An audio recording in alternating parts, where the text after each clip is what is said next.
Presidente, muchas gracias. Quiero reiterar el saludo que usted hacía a los funcionarios que hacen presencia, a los invitados.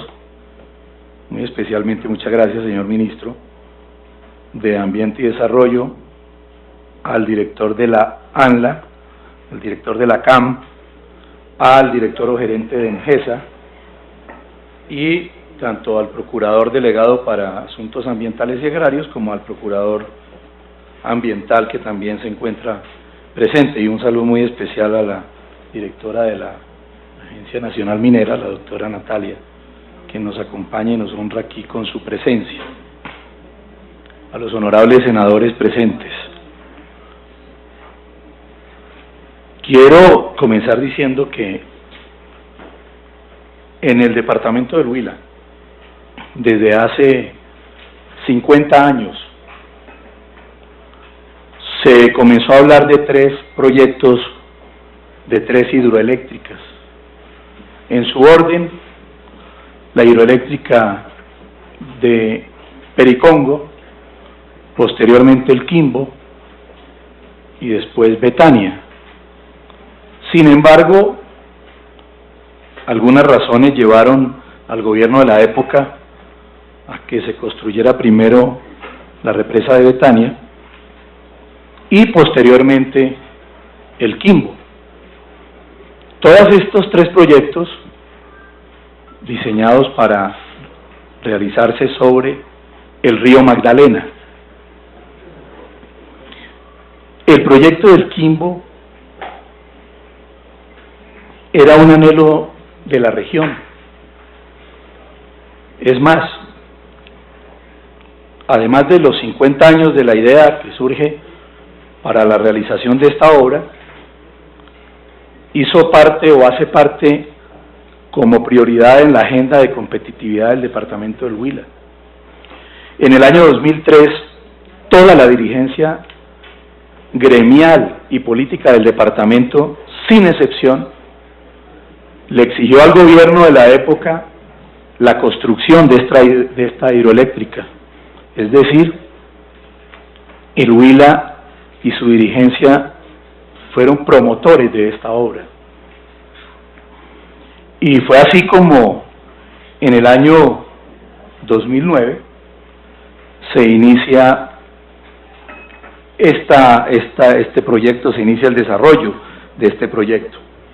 Pero recalco eso porque el proyecto, que era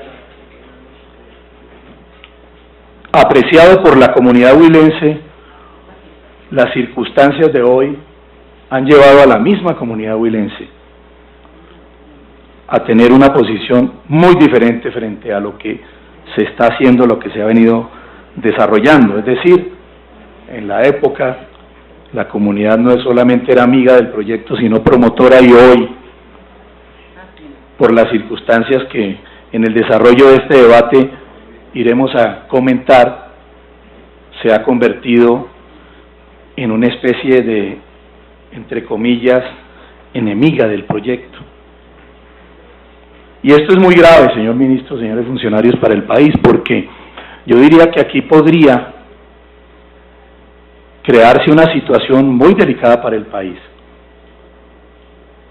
porque la cultura del país frente a las hidroeléctricas puede terminar en partir la historia del país en 2, antes del Quimbo y después del Quimbo, si no se corrigen graves situaciones que vienen ocurriendo en el departamento del Huila con la construcción de este megaproyecto.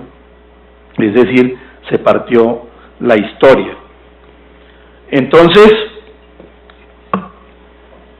este debate lo hemos propiciado precisamente para buscar mecanismos, buscar herramientas que lleven a corregir la circunstancia que hoy se vive en una región amplia del departamento del Huila. El Quimbo está afectando a 6 municipios del departamento. Entonces, no es de poca monta, y además, pues está, repito, construyéndose sobre o en aguas del río Magdalena. En el 2008 fue adjudicada por el Ministerio de Minas y Energía como resultado de aquel proceso de obligaciones de energía firme, de acuerdo con los parámetros establecidos por la Comisión de Regulación en ese momento. La licencia fue otorgada en el 2009, mayo del 2009, y se estimaba que el proyecto, la hidroeléctrica, debería entrar en funcionamiento en diciembre de este año. De acuerdo a las autoridades y a la misma empresa constructora Minesa, las obras hoy están por el orden de un 80% en su desarrollo. Pero quiero aquí hacer un paréntesis. Nosotros no hemos sido, como lo decía anteriormente, enemigos del proyecto, de las obras que se están desarrollando. Pero sí, repito, de lo que está ocurriendo, que a continuación lo expresaré. Esta hidroeléctrica abastecería o atendería el 8% de la demanda de energía del país. Es un proyecto estimado para generar 400 megavatios. El embalse llegará a la cota 720 metros sobre el nivel del mar, tiene una altura de 151 metros, con un volumen útil de 2.354 hectómetros cúbicos, es decir, el hectómetro tiene, me corrigen, 1.000 millones de litros cúbicos. Luego estamos hablando de una dimensión muy grande. Para tener una idea de la dimensión del embalse, el área a inundar equivale a una cuarta parte de la superficie de la ciudad de Bogotá. Entonces estamos hablando de un área muy extensa, muy grande, que cubre solamente el embalse, para que vayamos mirando cuál es el impacto, tanto ambiental como social, que tiene esta obra. Desde luego, ya lo decía, está situado en el departamento de Huila y afecta directamente a los municipios de Altamira, El Agrado, Garzón, Gigante, Paicol y Tesalia. Allí donde el área que se va a inundar, la actividad que se desarrollaba era diversa en materia agropecuaria, especialmente cultivos de arroz, de maíz, maracuyá, cacao, que ahora me detengo un poquito sobre eso, la piscicultura que se ha venido desarrollando en el departamento de Huila, tanto en tierra como en el embalse de Betania, y desde luego la extracción de materiales del mismo río y la pesca artesanal, que ahora miramos por qué se va a ver afectada. En estos municipios hay una población aproximada de 160, 170 mil habitantes. El costo de la obra para el año 2010 se estimaba en 837 millones de dólares. Sin embargo, hubo una ampliación del presupuesto que de un 30%, que de acuerdo a la misma empresa constructora, esta ampliación fue obligada por esta actualización presupuestal, especialmente en los rubros socioambientales, pero también en obras civiles que tienen que ver con la presa y otras obras de ingeniería que también les iremos a comentar, que se desarrollan en el entorno y que han sido catalogadas como necesarias tanto por la comunidad, por el gobierno, como por la misma firma constructora, necesarias para el desarrollo de la obra en sí. Pero vienen los inconvenientes. La Contraloría, en un informe de auditoría del mes de septiembre pasado, muy reciente, Dice muchas cosas. Resalto que la licencia ambiental establecida mediante resolución 899 de 2009 carece de actualizaciones en términos hidrológicos, hidráulicos y estructurales de las obras principales del proyecto. Hace unas advertencias que pueden ser muy delicadas, porque de no hacerse, de no atenderse las advertencias de la Contraloría, dice que de acuerdo a estudios se podría generar el desbordamiento de 2.601 hectómetros cúbicos de agua, es decir, si ocurre un invierno como el de diciembre de 2010, podría poner en riesgo a las poblaciones o a los pobladores que están represa abajo, con las consecuencias graves, porque pues a continuación del Quimbo, río aguas abajo, está el embalse de Betania. Y dice la Contraloría que tanto la licencia como las modificaciones que se han hecho a ella no cumplen con los requerimientos técnicos mínimos que garanticen el análisis de estos posibles escenarios de riesgo. Es decir, que pueden estar sometidos proyectos hidroeléctricos en peligro bajo estos riesgos que estamos mencionando.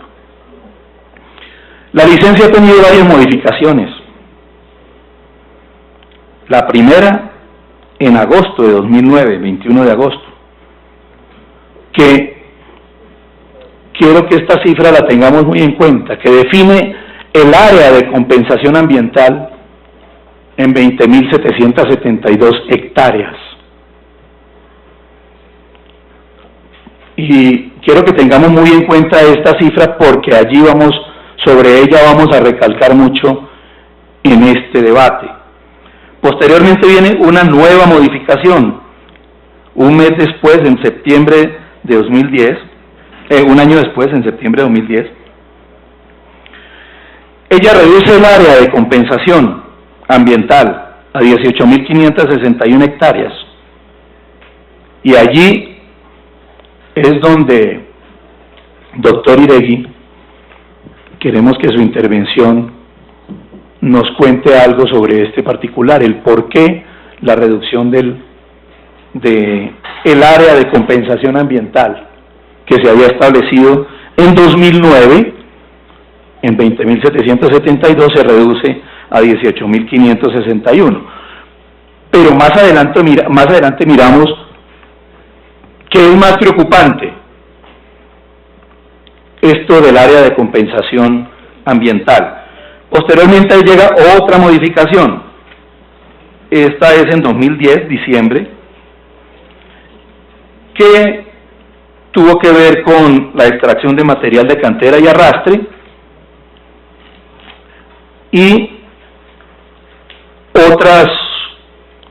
otros temas que plantea esta resolución, pero principalmente ese. Y después vino la resolución 970 de mayo de 2011, donde autorizó la construcción de unas vías, autorizó zonas adicionales para la explotación de material de arrastre y cantera, nuevamente, autorizó sitios adicionales de ocupación de cauces y otros aprovechamientos adicionales. Hay una circunstancia que preocupa y por ello reitero el agradecimiento por la presencia de la Procuraduría en este debate, porque hay una serie de contradicciones entre las entidades que tienen que ver con un proyecto de la magnitud del Quimbo. Según la CAM es la Corporación Autónoma del Alto Magdalena, la Autoridad Ambiental Regional, dice que EMGESA elaboró y presentó una propuesta del plan de restauración y la corporación no lo aceptó, haciéndole observaciones de fondo que no fueron atendidas por la empresa o los constructores. Sin embargo, preocupa mucho que mediante oficio del 21 de agosto de 2012, la ANLA, doctor Iregui, no solamente dice que el plan estaba bien, sino que dice que la corporación, la CAM, lo había aprobado, lo cual desde luego no es cierto. Posteriormente, la CAM igualmente, en el tratamiento de residuos sólidos peligrosos, encontró falencias en etapas de caracterización, señalización y almacenamiento. Realizó un requerimiento a la firma constructora en 31 de julio de 2014, sin obtener respuesta hasta la fecha. Es decir, la autoridad regional requiere a la empresa constructora por una situación que no es de poca monta. Habla de falencias en las etapas de caracterización, señalización y almacenamiento. Sin embargo, no ha sido atendido este requerimiento de la autoridad por parte de la firma constructora. Pero vuelve la ANLA, doctor Iregui, y dice que no han existido incumplimientos. Entonces, esas contradicciones entre dos entidades del Estado encargadas de vigilar, encargadas de ejercer la autoridad, son preocupantes. Más adelante les iré a decir a qué entidad se le puede creer, por lo que se está viendo allá en el terreno. La CAN el pasado 3 de septiembre habló en una tala en la vereda Jagualito, esto es en Garzón, de cerca de 3 hectáreas, sin el permiso respectivo. Tala de casi 3 hectáreas, 2.71 exactamente, sin el permiso respectivo. Sin embargo, se ordenó, la Autoridad Ambiental Regional ordena la suspensión inmediata de esta situación, pero la ANLA volvemos y dice que se están adelantando las actividades necesarias para el cumplimiento de las obligaciones o los compromisos que tiene la empresa constructora. Es decir, me atrevo a afirmar aquí que hay una acción muy diligente, pero sospechosa, de la ANLA en ese momento. Yo llamo la atención y debo aclarar aquí, doctor Iregui, usted está recién llegado, pero pues le tocó afrontar esta situación. Pero es que su entidad pareciera, y lo iremos a ver en el desarrollo de este debate, que fuera la defensora de EMGESA. Nosotros no pretendemos que haya pues el azote de EMGESA, pero es que cuando no se cumplen los compromisos con el Estado colombiano, cuando no se cumplen las normas establecidas para ello, pero más aún, cuando se maltrata a la comunidad, la autoridad tiene que estar allí para defender la autoridad y hacer cumplir las normas. En las medidas de compensación, hablábamos de la cifra aquella de las 20.000 hectáreas que estableció una resolución en el 2009 y la modificación a 18.000 hectáreas posteriormente en el 2011. Resulta que las áreas que debe adquirir EMGESA para la compensación y aprovechamiento, esas 18.000 se dividen en 11.079 para la restauración ecológica y 7.482 para la compensación por aprovechamiento forestal. Esto no se ha cumplido. Esperamos que ahora el director, el gerente de EMGESA, nos cuente en dónde, en qué lugar del país o en qué lugar del territorio huilense han comprado estas 18.000 hectáreas, las han adquirido. para esta compensación, porque lo que estamos aquí mirando es que estamos al borde de una catástrofe ambiental, por cuanto se inundan más de 8.000 hectáreas con las consecuencias que tiene a su entorno, y sin embargo el Estado le impone, le exige una compensación de 18.000, repito, estaba en 20, y no, esto no se ha cumplido, salvo mejor criterio que nos lo exponga hoy el señor director o gerente de la empresa. De acuerdo con el informe de la auditoría del que estábamos hablando, este es otro informe, el que está a junio 14, dice la Contraloría que no se encontró evidencia en el expediente del inicio de las actividades compensatorias, lo que estamos hablando. Es decir, la Contraloría a junio de 2014 no ha encontrado que esto se esté cumpliendo. Y no creo que de junio a hoy hayan adquirido todo ese hectareaje que se requiere para las compensaciones. Como también dice la Contraloría que tampoco los cronogramas de restauración y reforestación exigidos en la licencia se están cumpliendo. La CAM a la fecha dice que ninguna información ha recibido con relación a estas zonas y las hectáreas que se hayan reforestado.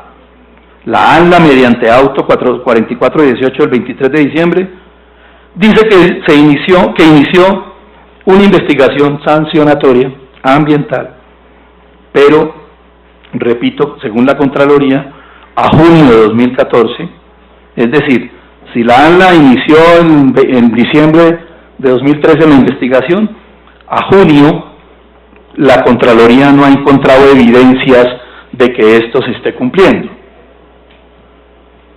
Pero ojo con los tiempos, porque es que ya vamos en el 80% del desarrollo de la obra. Y debo decirlo, lo único que se ha notado por parte de EMGESA es el afán de llenar el embalse para iniciar la generación de energía, pero no se le ha visto el mismo afán o la misma preocupación para cumplir con los compromisos adquiridos, establecidos por escrito, tanto en la resolución como en otros acuerdos. Entonces, las medidas de compensación ambiental propuestas por el proyecto no se están cumpliendo.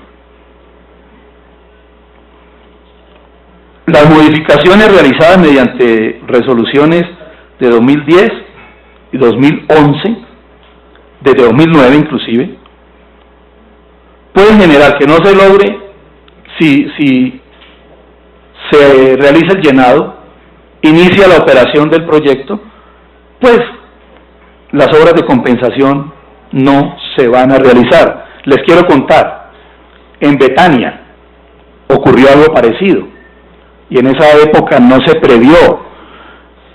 Quienes construyeron ese proyecto se comprometieron con unas áreas menores a la compensación forestal, a la compensación ambiental, y nunca las cumplieron, porque el gobierno en la época permitió que se llenara el embalse, que iniciara la operación, la hidroeléctrica, y nunca esa compensación se hizo. No podemos repetir los errores del pasado con este proyecto. La CAM recomendó expedir un acto administrativo, obviamente a la ANLA. Pues obviamente entendemos, la CAM es la autoridad regional, pero la autoridad nacional. Recomienda hacer expedir este acto administrativo, pero no hay evidencia, según la Contraloría, de que esto se haya realizado. Y entonces, seguimos con la cifra de las hectáreas. Según EMGESA, para ellos solamente es válido el acto administrativo que habla de 11.079 hectáreas. Sin embargo, repito, quiero escuchar ahora al doctor Lucio, que nos diga en este debate ya hemos adquirido las 11.000, las 18.000 hectáreas que se requieren para la compensación ambiental. Que dudo de ello que las haya hecho entre junio y este mes de octubre que está transcurriendo. Entonces, 2 años después de iniciada la ejecución de la obra del proyecto, se aceptó un estudio de vulnerabilidad, especialmente en lo que respecta a fallas geológicas y por actividades volcánicas, que, repito, son las que ponen en riesgo, además de la inundación que hablábamos anteriormente, ponen en riesgo a la población vulnerable, porque allí, y esperamos que esto nos lo aclare, de ello no tengo información precisa, hay fallas geológicas en el área de construcción del embalse. Que Dios quiera que el doctor Lucio nos la aclare y quedaríamos muy tranquilos cuando nos digan que eso no existe, porque la Contraloría no tiene evidencias de que se haya expedido aquel acto administrativo que tiene que ver con todas estas circunstancias delicadas. La comunidad está sufriendo con esto. Además de los daños ambientales que no tienen compensación a la vista hoy, los daños ambientales colaterales que están causando con la construcción de vías necesarias para permitir el desarrollo del proyecto, tampoco, y esas no están tenidas en cuenta aquí, porque hay otros daños en unas vías que iremos a ver más adelante, daños ambientales graves que desde luego tampoco se han contemplado o que tampoco están en los planes de la empresa para la reposición o la compensación. La situación de los agricultores. Quiero decirles algo. El Huila era, antes de iniciar este proyecto, el segundo productor de cacao en el país, después de Santander. Hoy es el sexto. Ustedes me dirán por qué después de iniciar el proyecto. Allí desaparecieron 800 y pico de hectáreas de cacao, sobre las cuales había un compromiso o hay el compromiso de reponerlas. Desde luego se perdieron 800 hectáreas de cacao, que no aparece tampoco en los planes de la multinacional Engesa. Este tema no es de su preocupación. Viene el problema de los piscicultores, que hablamos más adelante. Hay un problema delicado, y es con la negociación de los predios. Allá negociaron unos predios desde el año 2011, con base en una resolución una declaratoria, mejor, ¿cómo se llama?, de utilidad pública. Y entonces hubo unas negociaciones con unos funcionarios de Engesa, algunos de ingrata recordación en el departamento de Huila. Hay un señor de apellido Santa Fe, de quien todo el mundo decía pues que era un maltratador de la comunidad, que se sentía el dueño del territorio. Hicieron unas negociaciones que fueron satisfactorias para los propietarios, pero otras no. Y la empresa alega que es que aquellos o estos últimos no quisieron negociar y han iniciado unos procesos de expropiación de tierras sin ninguna contemplación, sin ninguna consideración. Conozco casos, acá tengo los documentos, no los voy a fatigar con ellos, donde a un propietario de un pequeño predio en el agrado le dice, en el 2011, le dice a la empresa, en aras de la construcción del proyecto, de la utilidad pública, de todo este cuento, le ofrecemos compra por su predio que vale 100 pesos. El señor responde inmediatamente, dice, perfecto, estamos en disposición de negociar, pero mi predio no vale 100 sino 130 pesos. De ahí en adelante silencio total. Y 2 años y medio después dicen que es que no quiso negociar y le inician un proceso de expropiación que, entre otras cosas, vamos a solicitar, son 2 jueces. No quiero atentar contra la idoneidad de aquellos, pero es que es muy raro que están produciendo casi sentencias pro forma en favor de la empresa Engesa. Allí vamos a solicitar la intervención del Consejo de la Judicatura si es que hace algo, porque hay una situación muy difícil y los mismos jueces de la región se quejan y están preocupados porque dicen, después de esto vienen no sé cuántos procesos, cuántas tutelas que tendrán que resolver ellos por esta situación tan delicada que se presenta simplemente por un mal manejo de la negociación, por un maltrato de la empresa a la comunidad. Según la Contraloría, la ANLA no ha realizado el seguimiento a los proyectos ofrecidos por Engesa, y especialmente en aquellos que afectan estos programas de desarrollo que decíamos, programas de desarrollo económico, construcción de infraestructura social y restablecimiento del tejido social.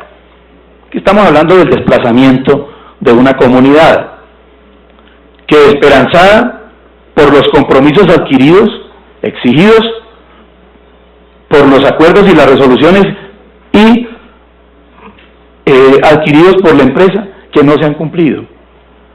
Entonces, allí hay una situación muy delicada. Les contaba, por ejemplo, esto del cacao.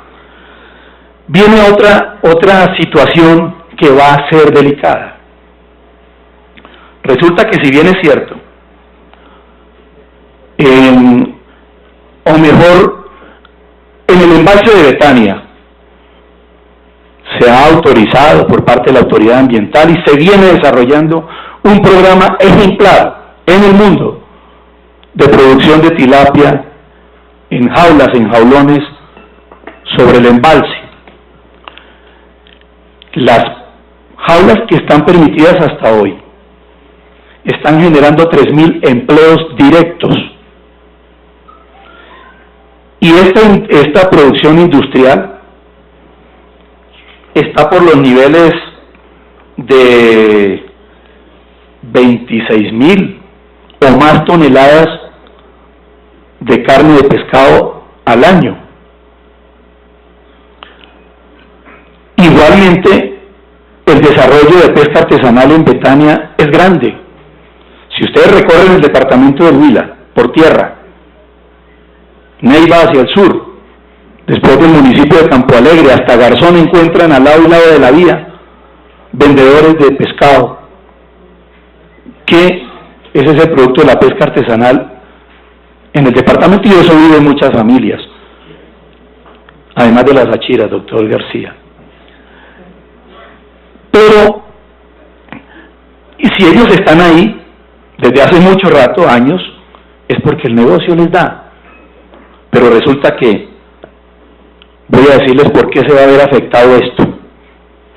Tanto la pesca industrial como la artesanal en Betania.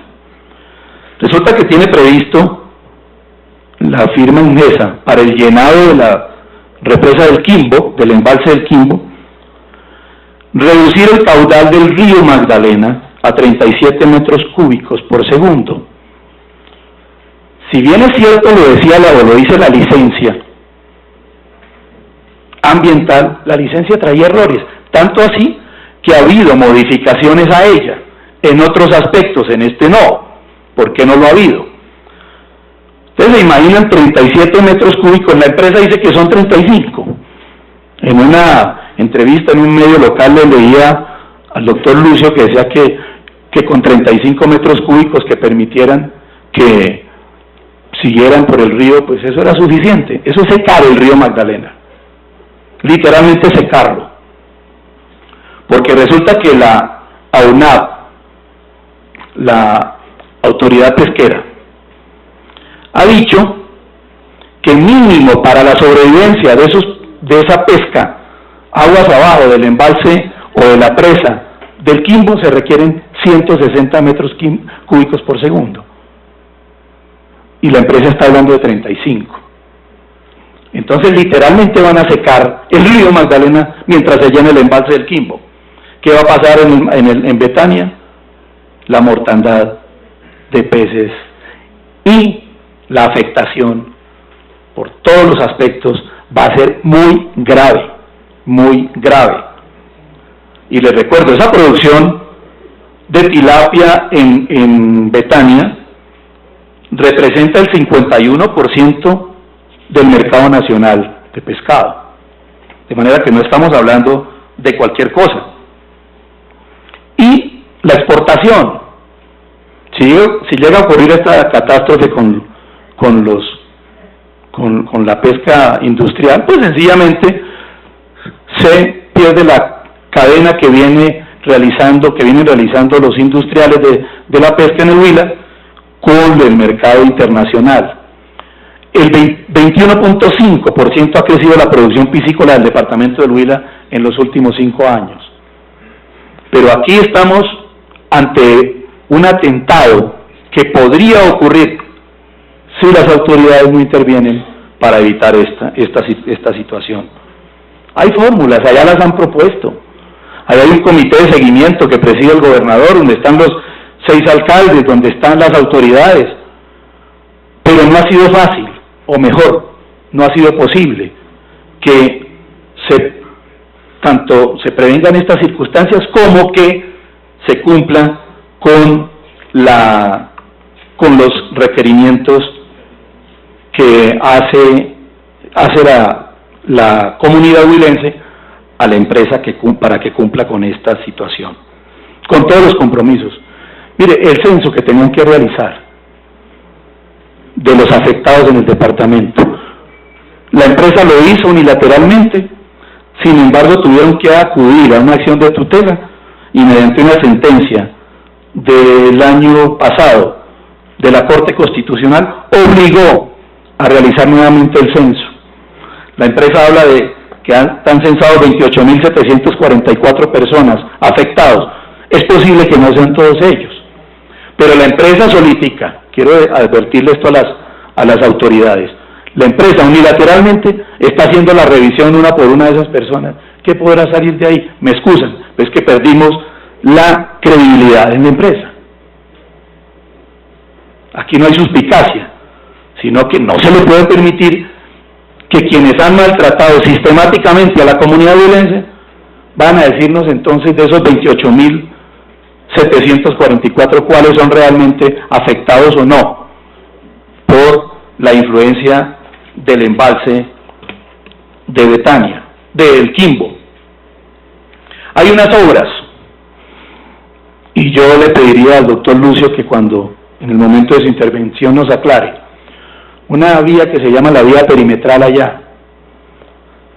Perimetral se planteó porque el embalse interfiere o mejor suspende la conexión vía terrestre entre el municipio de Gigante y el municipio de Lagrado.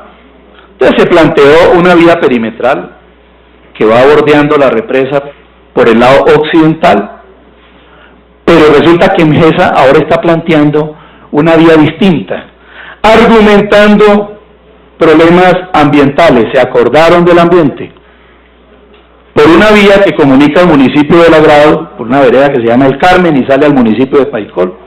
Doctor Name, creo que usted ha andado por allá.